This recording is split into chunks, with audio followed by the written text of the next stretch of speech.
If a line were drawn between the two most distant points on Earth, how could people living at either end tell the same stories without knowing about each other? They looked at the same sky and gave different names to the same stars, but all sought order and meaning in that sky. One told of the flood, another of the wrath of the great waters. One ate from the tree forbidden by God, another stole the fruit that grants wisdom. In one place, Prometheus was punished for bringing fire. In another, Enki, the lord of water and wisdom, shared secret knowledge. Stories of gods descending from the sky, giants living underground, and the dead passing to another world. It's as if they've been translated into different languages by a universal hand. Sometimes a serpent tempts a person, sometimes a bird, carries souls to the heavens. The narratives change. The ears belong to another culture, but the story feels familiar. That's why mythologies aren't just tales from the past. They're humanity's universal memory. Are all these similarities a coincidence, or is there a common structure deep in our minds? In this video, we'll try to understand why mythologies scattered across the world resemble each other so much, and why the names change, but the stories stay the same. So join me as we delve into the origins of myths and try to decipher this map of collective consciousness.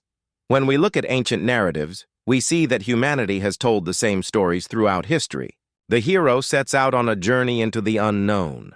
They encounter an obstacle, receive help, transform, and return. Every culture has painted this universal skeleton with its own colors.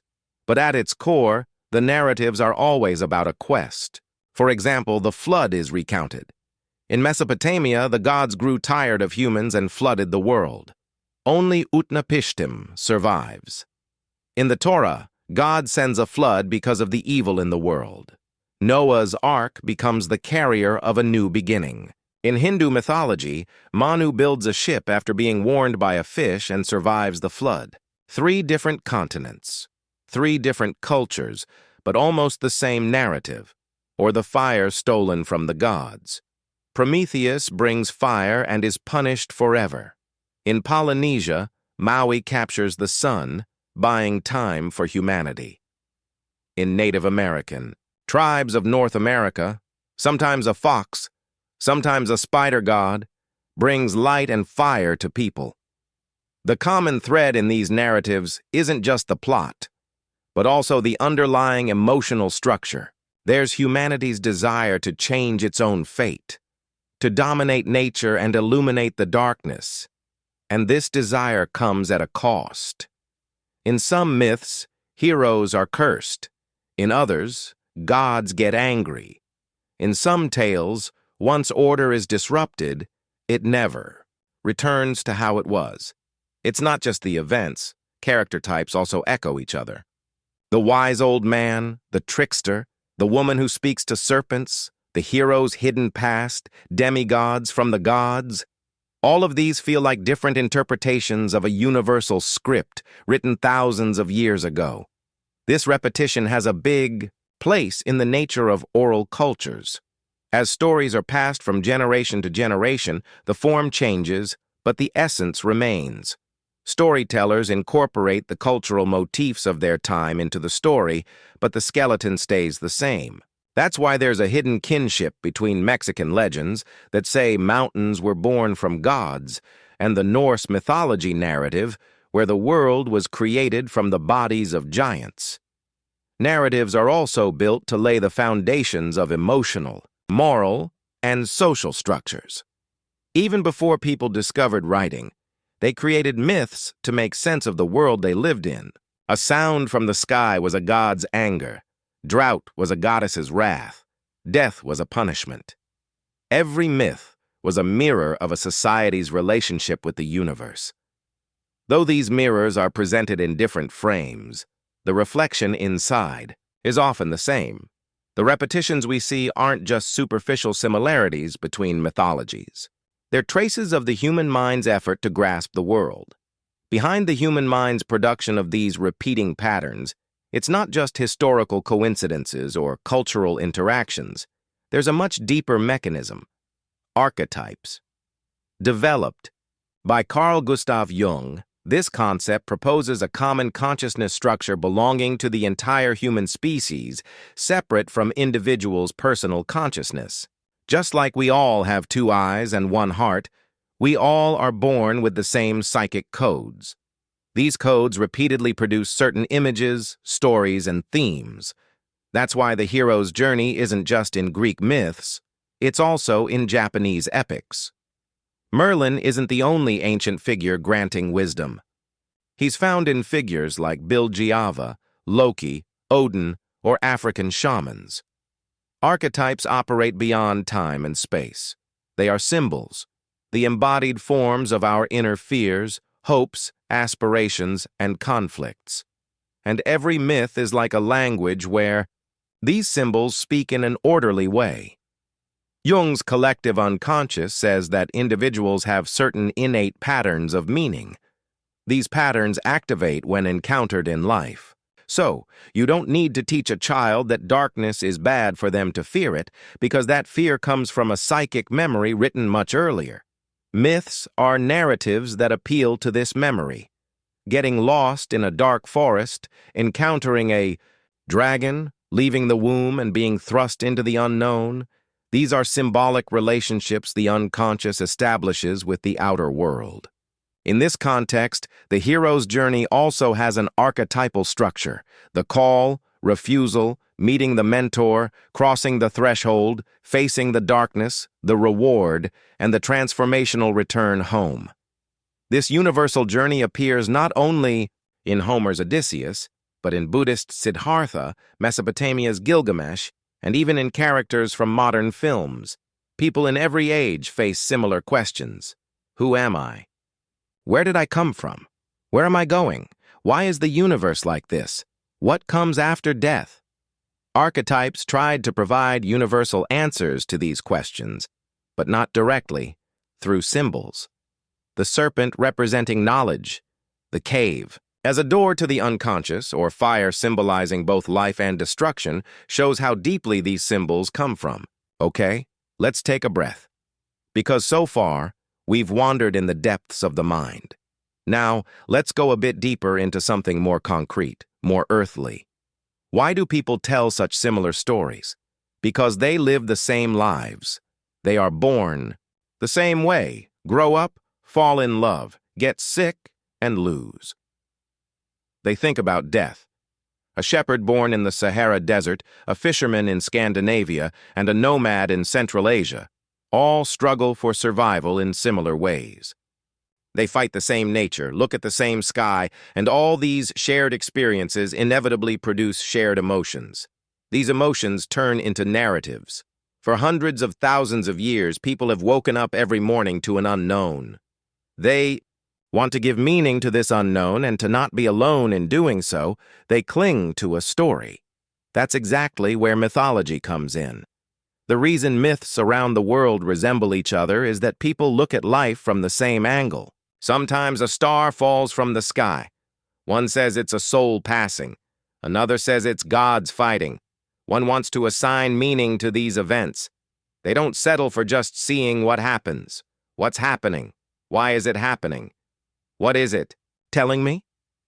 The answers to these questions turn into myths over time. For example, the serpent. In some cultures, the serpent is a symbol of wisdom. In others, it's identified with the devil. But it's always a powerful symbol. Because the serpent, with its silence, sudden attacks, and shedding skin, creates anxiety in humans. Similarly, fire. It warms, burns, cooks, destroys forests. These dualities actually reflect the human inner world. Something you love can burn you in an instant. Someone you trust can betray you. These complex emotions find their place in myths, through symbols. That's why it's not just the stories, but the symbols that resemble each other. Eagle, serpent, tree, mountain, cave, sea. Even if they serve different gods in different geographies, they evoke the same emotions, because they are images that already exist in the human inner world. Our search for meaning continues with images. The more universal the images, the more familiar the narratives become.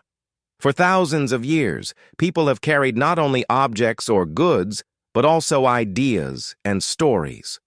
What a caravan carried on its back wasn't just spices and fabrics. A belief, a god, a legend was also carried. A myth system from India would reach Iran, then Anatolia, and from there the Greek shores. A legend born from a shaman's tongue in the Mongol steppes would intertwine with the stories of Norse gods over centuries. Today, in the origins of many mythological figures that seem very different from each other, we can find traces of much older shared narratives. For example, there are striking similarities between the Hittite storm god Teshub and Greek Zeus. Similarly, Sumerian Enki and Hermes, or Aphrodite. Even if they emerge under different names at different times, at their roots, they fulfill the same roles. These similarities don't just come from the commonality of the human mind. As people migrated from one place to another, they took their myths with them. When they reached new lands, these myths blended with local motifs and reshaped. A god gets a new name. A story is told with new heroes, but the essence is preserved. This transmission sometimes happens peacefully through trade or marriage, sometimes through wars, invasions, forced conversions. But whatever happens, stories move. Because stories are alive. When they pass from one people to another, they don't die. On the contrary, they continue to live by transforming. The nomadic nature of mythologies actually connects humanity's memory like a chain. We can trace a legend from Central Asia in a story we hear in Anatolia today, or ancient Egypt's gods may continue to live in Christian iconography with different symbols. Because even in new places, people bring their old fears and old hopes with them. While building a new life in new lands, they don't forget their old gods. They just reshape them into a new form. As you walk on a map, you see different faces of a god, different accents of a story, and you realize that no one stole anyone else's story. Everyone tells the same story in their own voice. Something else that's at least as effective as migration in shaping stories is the nature of oral culture. In times when writing wasn't yet widespread, myths were passed by word of mouth. Each storyteller didn't tell the story exactly as they heard it from the previous one, but according to their own understanding and the expectations of their listeners. Some skipped a part, some added a new character, some incorporated things from their own experiences into the story. This was like listening to a living organism, not reading a text. The story was reborn with every telling, and with each rebirth, it differentiated a bit. This differentiation led to hundreds of versions of a narrative emerging over time. That's why the same hero might be a brave and honorable warrior in one telling, but a cunning and ruthless person in another. Because in oral culture, truth was measured not by the story's solidity, but by its effectiveness. The story that shook the listener, moved them, and made them think was accepted as the truest story. This turned myths from fixed sources of knowledge into living, changing, evolving structures. Storytellers acted according to the spirit of the time. Whatever issue was more dominant in society, whatever fear or hope was in the forefront, the narrative reshaped accordingly. Thus, every age created its own mythological interpretation. The emergence of writing stabilized this process to some degree, but didn't stop it completely. Even the first myths put into writing diverged into different versions over time. No matter how old a myth is, it reflects the world of the person telling it. That's why sometimes a story turns from a sacred narrative into a folk tale. Sometimes the opposite happens. A rumor turns into a belief over time. Oral culture forced us to think of mythology as a river flowing from a single center and spreading in every direction. That's why stories multiplied, layered, and became complex. But they never disappeared. Myths are also a map of meaning woven with symbols. This map speaks not with words, but with images. Even before people could express abstract thought, they understood and expressed it through images. That's why the symbols in mythologies have become more powerful than anything else. For example, you see a serpent. Sometimes death, sometimes wisdom, sometimes temptation. But in every case, it's a symbol that resonates deeply with the human inner world. The most striking aspect of these symbols is that they appear in almost every culture. This is like thinking of the tree as the center of the universe. In Norse mythology, Yggdrasil appears as a giant tree connecting 9 realms. Similarly, in Central Asian myths, the tree of life is a sacred axis connecting the sky and the world. In Maya mythology, there's the Saba tree connecting the layers of hell, earth and sky. 3 continents, 3 different times, but the same symbol. Because a tree isn't just a plant, it's a metaphor for the continuity of life, connecting up and down, life and death. Or think of a cave. In many mythologies, the cave is both a place of refuge and danger, a place of birth and transformation. Because the cave is a dark, unknown place where whoever enters can't come out unchanged. Descending into the symbolic equivalent of the human unconscious is actually like descending into ourselves. And this journey is never easy. That's why heroes always enter a cave or encounter a monster. This monster is sometimes a dragon, sometimes a serpent, sometimes a 3-headed dog. But symbolically, they all serve the same purpose. They guard the passage. Without fear, there is no transformation. That's why the eagle has a special place among these symbols, rising to the highest point in the sky, closest to the gods. That's why the eagle figure is seen in many mythologies as the carrier of divine messages and the observer of the heavens. In ancient Rome, the eagle symbolized the emperor's divinity. Eagle feathers are considered sacred in North America and could only be used in certain rituals. Because when an eagle flies, it doesn't just go high. Symbolically, it detaches from the world. It leaves the material and approaches the sacred. These are just a few examples. But these examples show that the relationship people have with symbols is no coincidence. Symbols are like invisible bridges connecting nature and humanity. Their meanings aren't given directly. They're conveyed through associations and intuitions. This explains why myths are so captivating. Because mythological narratives also stir emotions. Maybe it's no coincidence that so many different stories, characters, and gods feel so fundamentally familiar.